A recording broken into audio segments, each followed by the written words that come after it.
Kurdistaniyên hêja nexweşiyekî gelek tirsinak û kujinde li başûrê Kurdistanê derketiye. Eger bi zotirîn dem çareseriyek ji bo vê nexweşî nedîtin, dê giyan û laşê Kurdbûnê bêhteş nav birin. Navê vê nexweşê jî dijmin perestî ye.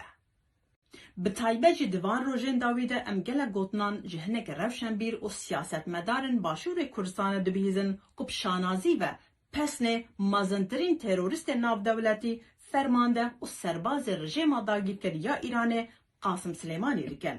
Her wisa merasimên mezin û berfireh jê re amade dikin. Yan jî diçine wî cihî û wêneyan lê digirin ew cihê ku ev kurkuj, terorîst û dagîrkerê Qasım Silêman lê hatiye kuştin. Li aliyê din jî hinek navê opsisyon û rexnegir dema rexne li desthilatê Kurdistanê digirin, Xomeyni weke mînaka destpakiyê ji bo xelkê Kurdistanê didine nasandin. Yan jî Kurdkujê Saddam Hüseyin weke kesatiyekî baş didine pênasekirin ku xelkê Kurdistanê bi heza dilê xwe bixwazin li jêr desthilata wî bijîn.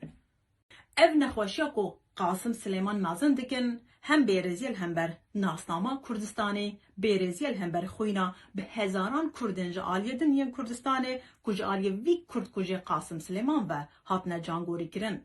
û bi taybet jî bêrêziyê li hember wî aliyê Kurdistanê ku heya îro jî ji aliyê terorîst û dagîrkerên fariz ve hatiye dagîrkirin.